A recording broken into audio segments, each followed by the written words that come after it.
दिवसाची सुरुवात येशूबरोबर. आता लेंट समय जवळ येत आलेला आहे आणि आपण बऱ्याच ठिकाणी प्रार्थना करतो, प्रार्थनेला जातो आणि अशा वेळेस आपण पेत्राविषयी बऱ्याचदा ऐकतो आणि आपण पेत्राविषयी बोलतो सुद्धा, की पेत्राने प्रभू येशू ख्रिस्ताला तीनदा नाकारलं आणि पेत्रानेच प्रभू येशू ख्रिस्ताला धरून देणाऱ्या शिपायाचा कान तलवारीने कापून टाकला.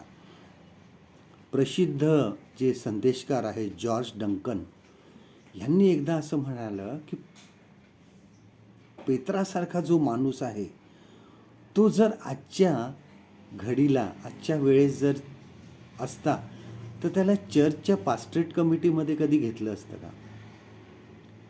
आणि मला तरी असं वाटतं की कदाचित नाही, कारण विचार केला असता की हा असा माणूस आहे आणि ह्याला कसं आपल्या कमिटीमध्ये आपण घेऊ शकतो. परंतु लक्षात घ्या की पश्चाताप करणाऱ्या प्रत्येकाला देव क्षमा करतो आणि जेव्हा तो क्षमा करतो त्यावेळेस तो दुसरी संधीही देतो. देव आम्हाला दुसरी संधी देतो. आणि पेत्राने अगोदर येशू ख्रिस्ताला सुद्धा म्हटलं होतं की मी तुला कधीही सोडणार नाही, परंतु प्रभू येशू ख्रिस्ताने त्याला सांगितलं की तू मला 3 वेळा नाकारशील. परंतु त्याचबरोबर बघा लूक शुभवर्तमानाचा 22 अध्याय 32 वचन बघा काय म्हणतं. लूक चॅप्टर 22 अँड वर्स 32.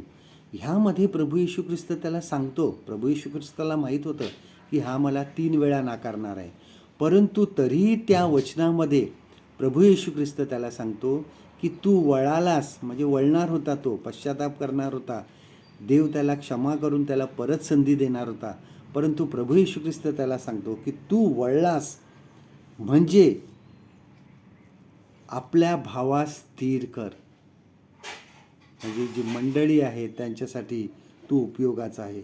आपल्याकडे आज हा संदेश आहे की अविश्वासणाऱ्यांसाठी आपल्याकडे संदेश आहे की देव क्षमा करतो. ज्यांनी आशा सोडून दिलेली आहे अशांसाठी आज संदेश आहे की देव क्षमा करतो.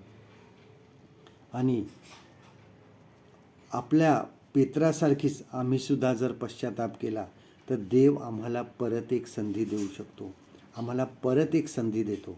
सर्वात प्रभावी भाषण बघा पेंटिकॉस्टच्या दिवशी पेत्राने केलं. तो उभा राहून त्यांनी इतकं प्रभावी भाषण केलं, 3000 लोक देवाकडे वळाले. आज आम्हीही पश्चाताप करतो तर देव आम्हाला दुसरी संधी देतो.